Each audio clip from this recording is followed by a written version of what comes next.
สบายดีเนาะมื้อนี้เนาะเฮาสิมาพามาเฮ็ดบุญอยู่บาดประตูพรเนาะมื้อนี้ซึ่งทีมงานของเฮาอ้ายน้องคนเบื้องหลังเนาะมาเฮ็ดสังฆทานหรือว่ามาเฮ็ดเฟ้อเลี้ยงเขาอยู่พี่น้องบาดประตูพรเฮาเนาะ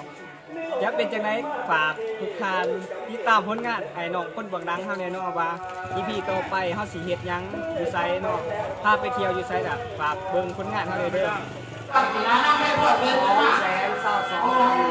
นี่เดี๋ยวนี้ก็จะต้นน้ำเหล็กท้องแท้ก็ท้องพักพักในเวลาเขาก็จะบวชเขาเป็นคุณที่ว่าไอ้น้องเราพี่ผู้ใหญ่สงสารเขาแท้ขนาด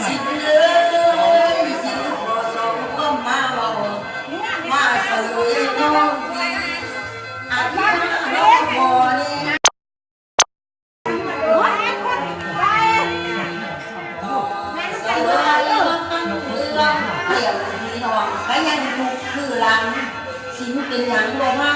ไว้คอยฟังมาเอาไว้อันควบจนอันควบให้เป็นไปคือเก่า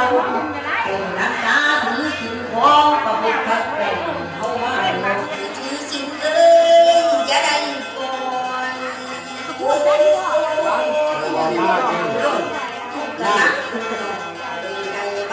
ถ้าคนมาไล่ได้เลยไม่ออกขั้นแก้ววันนั้นเลยนำมาโดยขณะทีมงานมีออกนันนี้พ่อแล้วก็เมียทานแล้วก็เมียก็ผู้หยิบยิงแก้วแล้วก็พอจิตถนอมเมอรไทยหรือว่ามีออกเป๊ะบอก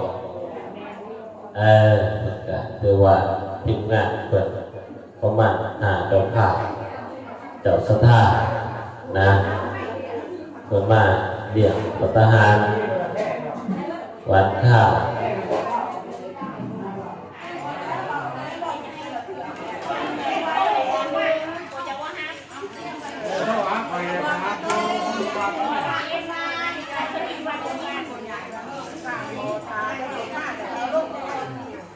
อันนี้ก็หัวน้ำพริกผีนะวันนี้ไปเรื่องร้านเลยไปเลยเดี๋ยวไปเข่นบอพี่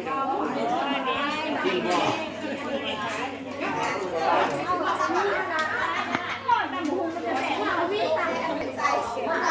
จะได้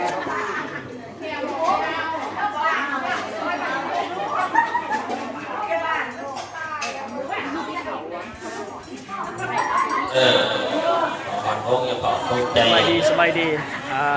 ไอ้หนอนของเมืองล้างเฮาวันนี้มาเฮ็ดบุญวันออกสลากหลังจากใส่บาตรตอนเช้าแล้วเรียกมาเฮ็ดบุญอยู่ที่บ้านพระทุนพรเพื่อเป็นอันนั้น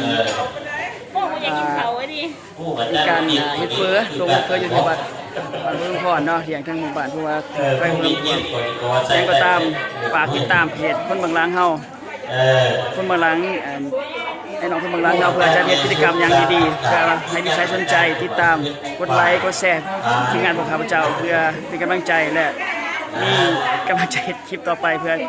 จะมีกิจกรรมต่อไปฟังว่าโอกาสหน้าจะสร้างกิจกรรมมวลๆถ้าใครสนใจเขามาร่วมในกิจกรรมเนาะเพราะว่าทางเพจเรามีหลายอย่างกิจกรรมเอาตอนนี้ขอแนะนำคลิป EP แรกก่อน EP ทับอิฐว่าจะเป็นแนวใด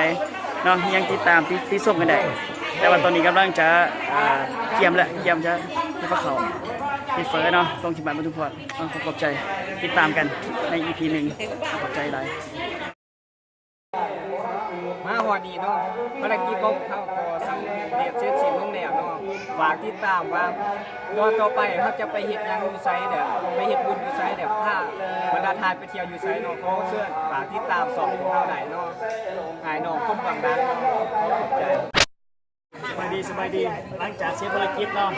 นำชิมเลยแม่ขันแก้วแม่ใหญ่นาริพรแม่ใหญ่คำพูมาคุณอยู่ที่จุมพรเนาะของแถมเป็นของแถม